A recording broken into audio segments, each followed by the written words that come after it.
record. Hey, everybody. This is a continuation of our previous two-part series on the forgotten flora of Northwest Mississippi and the Memphis area.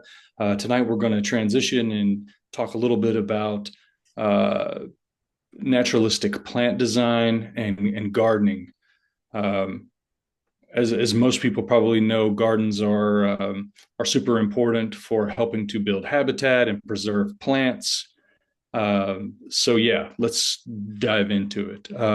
For a long time, I've had a strong interest in naturalistic plant design. This is a specific style of gardening. It goes by a few names. I first knew it as Dutch wave gardening. It's also referred to as new perennialism or just naturalistic planting. But at its core, it's looking to natural areas for design cues, looking at patterns in nature, looking at layers in nature, looking at a plant's form, at species, at things like texture and movement and seasonality. The hope is to create an inspired and fun planting. And there's a number of angles for which to start a talk like this, from gardening lineage and history to design methodology and just things like implementation and tactics for how to implement these kinds of gardens.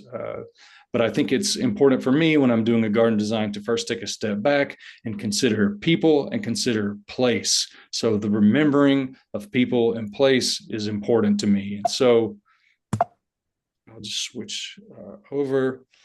Um, when I think of people in my garden design, I have to think of clients, but also I remember those who've come before me, those who've taught me, trained me gardening and landscaping, all the way back to people like my grandmother, who first introduced me to her garden and to the act of gardening. My grandmother was filled with love and she had a sense of humor. I can remember as a kid watching her take plant bulbs and fill boxes with these plant bulbs, and she would then store these under beds in her house. And she would quietly tell me that the reason that she was doing this was because she didn't want my grandfather finding out just how many plants that my grandmother had been buying. Now, while I suspect today that my grandfather had a clue as to just how many plants my grandmother was buying, for me as a kid, this was a shared secret between my grandmother and I. Through her, the garden sparked curiosity. Her extensive woodland gardens contained an element of mystery. And through her, a hushed whisper that plants are important. And so I try to remember people in my garden design and also place. Again, as a kid growing up in North Mississippi, I have memories of time spent in forest and fields, and the way that sense of place seemed to call out to me and make itself known. For example, I remember once as a kid hiking on my family's land, going up a hill where there was some elevation gain. And the way that sense of place seemed to change directly underneath my feet, the higher up the hill I went. All of a sudden, there were interesting oak trees and pine trees that I hadn't seen previously. Soft soil became firm under my feet.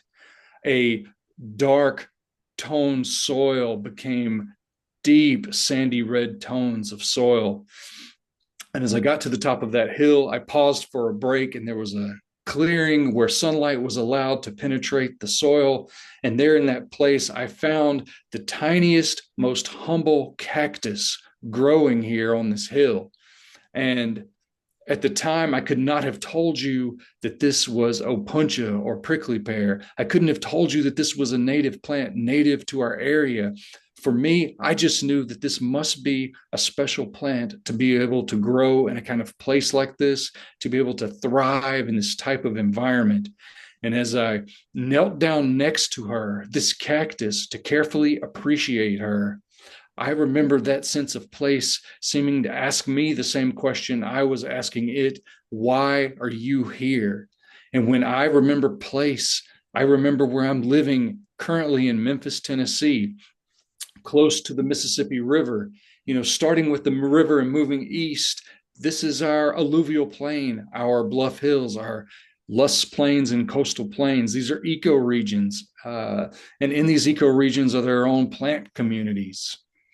When I think about where I'm living right now, I recognize that we have woodlands and wetlands, but we also have grasslands. And right around the corner from my house, there's an empty lot with a number of our native grasses growing in this lot. Grasses like Sorghastrum nutans, Indian grass, grasses like Andropogon gerardii, our big blue stem. Now, it is not common for one to drive around urban developed Memphis and see big blue stem growing on an empty lot on the side of a busy highway. And so to see big blue stem is something worth being excited over. This is more than a weed, more than a treasure. This is an old friend. This is an indicator of our grasslands, an indicator of our place here. And so I try to remember place in my garden designs. And when I remember place, I also think about places just a little further east of Memphis, such as a rural Dollar General about 20 miles out of the city of Memphis.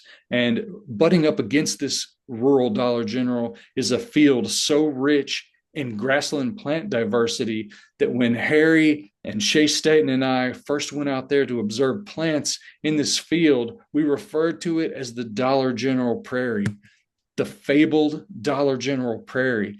And rightly so, because in this grassland are not only the correct grasses growing here, but also a number of forbs as well, multiple species of Asclepias, multiple species of lobelias, and this list of wildflowers just goes on and on. To step into the Dollar General Prairie and walk through it is to be surrounded by beauty. And doing so, my heart explodes with joy. From what we understand, the Dollar General Prairie and the land that it sits on most likely will be sold, potentially for housing development.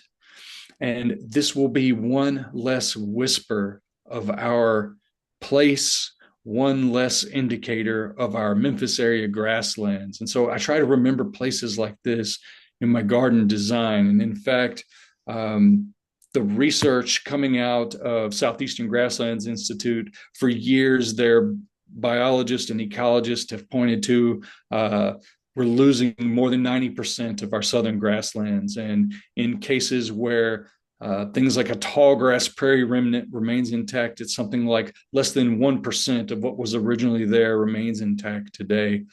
And so it's important to remember these places, and I keep them in mind in my own design, considering how can I incorporate some of these species into my own garden and my own garden design work.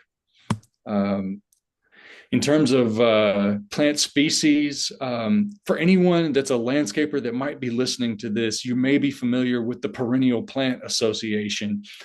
Each year, as a promotional campaign, they release what they refer to as their top pick perennial plant of the year. And if you know this organization, you would know that last year they selected Pycnanthemum muticum as the perennial plant of the year. And so I was quite excited about that. It's a plant that I love using in a garden situation. This plant is definitely a competitor, and that's one of the reasons that I love it. A couple things about Pycnanthemum muticum. While it is considered a native to our region, I don't see it so often in the wild here. In fact, I've only observed it one time growing wild, and that was next to a water tower on the side of an interstate, where it's subject to mowing, subject to spraying, and it's next to a barbed wire fence and a small wood line, and it's probably the only thing that's helped keep it from being completely wiped out. But Pycnanthemum muticum, it's a pollinator powerhouse. Pollinators absolutely love this plant. Anyone who has this in their garden will tell you that. And I love it personally for its silvery foliage. It pairs so well with other perennials, especially medium-high plants and taller plants. It's just a great plant for the garden. Here it is in one of my gardens next to Rudbeckia. Now, most of us know Rudbeckia Gardeners often plant Rudbeckia fulgida, Rudbeckia hirta, um, but we don't always know about similar species that may be growing here that are underutilized that we could also consider using as well. Species like Rudbeckia alyssimifolia.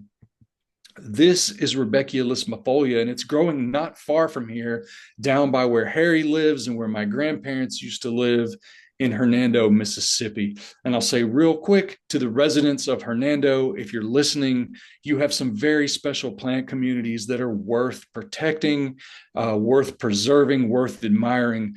Please protect these places. You have some very unique plant communities that you cannot find in other parts of North Mississippi. So, yeah, let's protect these sites. Rudbeckia lismifolia, in this particular spot, it's subject to mowing, subject to spraying, but she is a fighter. She clearly wants to be in this particular location, and she's hanging in there. And Harry first observed the Rudbeckia lismifolia in this particular site. I came in and photographed it. In my opinion, high ornamental value. I look at her and I melt. And so I try to consider plants like this in my own garden design. And it's one reason that it's important to support local growers. These are people who are growing sustainably our native plants that can be found in our ecoregions. So it's important that we support these people and keep these plants preserved. I would consider us, we're coming up on the first of the fall. And while most people are thinking that this is the end of the year for gardening, I truly consider this the starting line. The time is now to both consider planting new gardens and begin planting as well. And I will just add a few tips for gardeners who are interested in gardening from a naturalistic garden design perspective.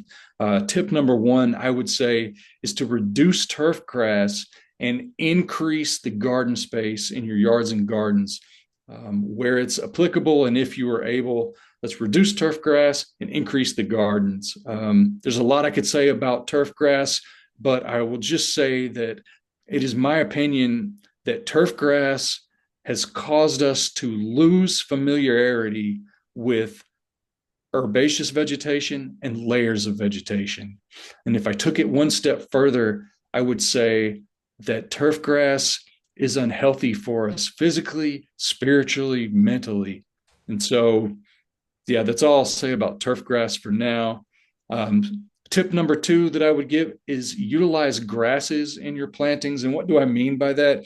I mean our native grasses in your plantings.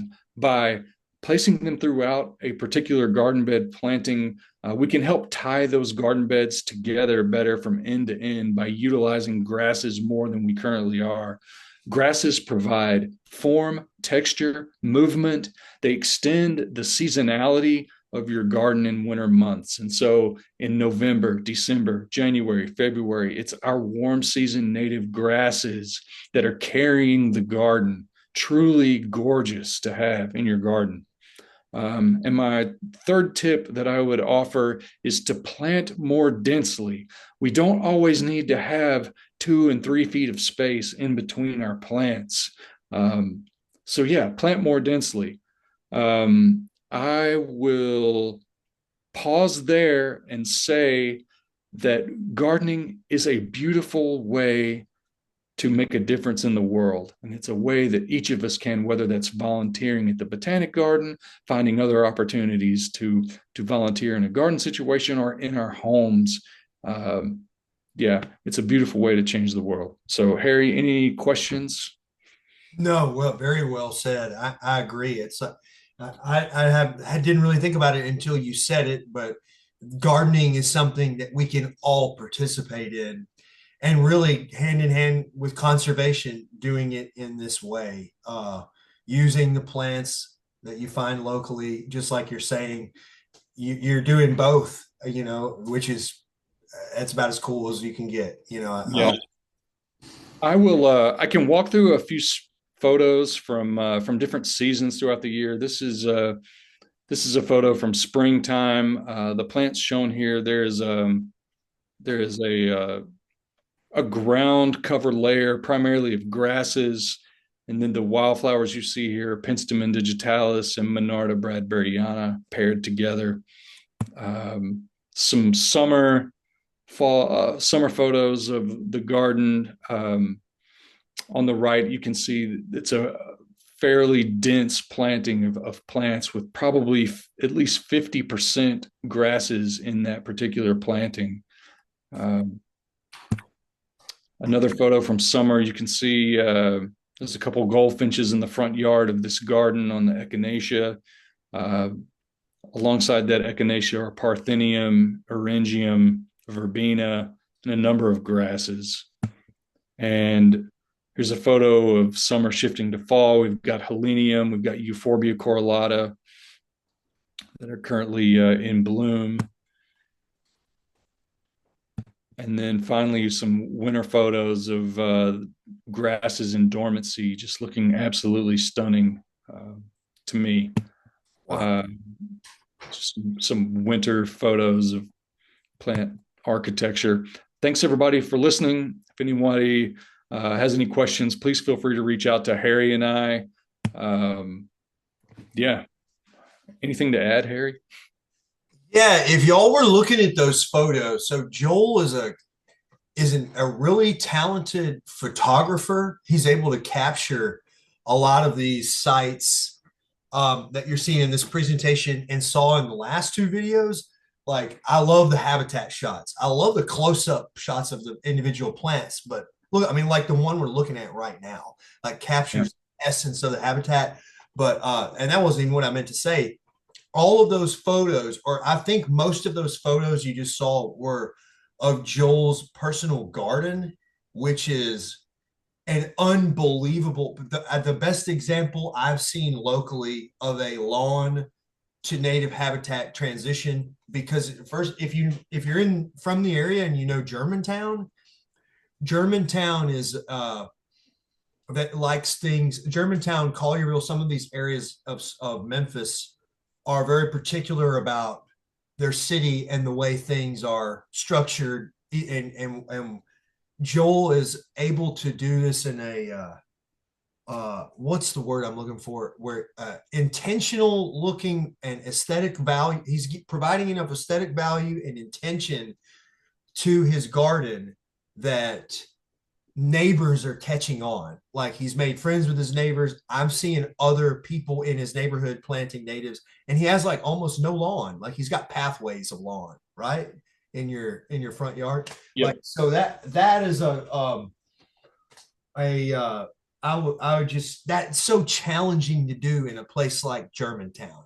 So well done. And like, it's just beautiful. I mean, all those photos. I was talking to Nadine Phillips on the phone yesterday, Mississippi Native Plant Society, and told her that she was like, hey, if you talk to Joel, tell Joel his garden photos just have me going crazy on your posts, your Facebook posts. I mean, some of your gardens are just well done. That's all I have to say. That's really well done gardens.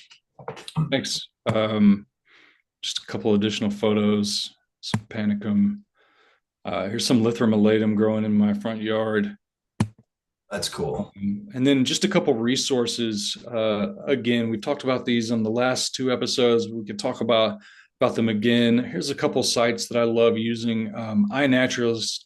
It's a free app. Please download iNaturalist. Please use the search functionality. It's such a great way to learn plants, insects, birds, and just learn about your place and what's around you. And then separately from that is Bone App, which can help you to understand what genus of plants and species are found in your counties. So, can I add one thing to the iNaturalist? I have personal friends. Some of them have refrained from creating an account or even made an account more recently just because they're concerned about like plant poaching, specifically like orchids or rare plants that they're concerned about people knowing the location of, because it's not just an identification app. This is data collection for all of us to learn from. It's a database of like what's growing where, and it's really changed everything. And it's for all living things, not just plants. But people have refrained from that. Some of my friends have refrained from downloading it. There is an obscure function that gives you a general area. You do not have to put the exact location of your observations. In fact, if the species is of conservation concern, iNaturalist is going to do it automatically anyway. But 100%. on a private property, if it's ginseng, it's going to do it. Or if you don't want to, someone to know where exactly it is, it's just going to show the public a general area. But that's all Yeah. I say about Yeah, that. it's really easy to obscure your observations using INAT, and it should not be something that prevents you from using it. This is such an educational tool. You will learn so much using INAT. So Completely agree. Yeah, it's too good. Changed my life. It literally changed my entire life. yeah, same. Well, you want to close out? Yeah, let's do it. Thanks again. I have one thing, if you don't mind, I got to plug. I'm glad I remembered Pinecrest Camp Wild West Tennessee event. I'm going to be doing like a guided hike and booth to anybody that sees this. I'll probably make a short video leading up to it next week. And some of those plants probably at that event are plants that Joel and I have shown just in these last 3 episodes that you'll have an opportunity to see. It's a beautiful place, and supporting Pinecrest. And they're making a lot of effort to bring attention to conservation and nature in the region. So y'all check out Pinecrest Wild West Tennessee event coming up next Friday. And then on the next one, we could probably tell you how it went. So, look out for that. Cool. Well, thank you all for watching. Thanks, everybody. See you next week.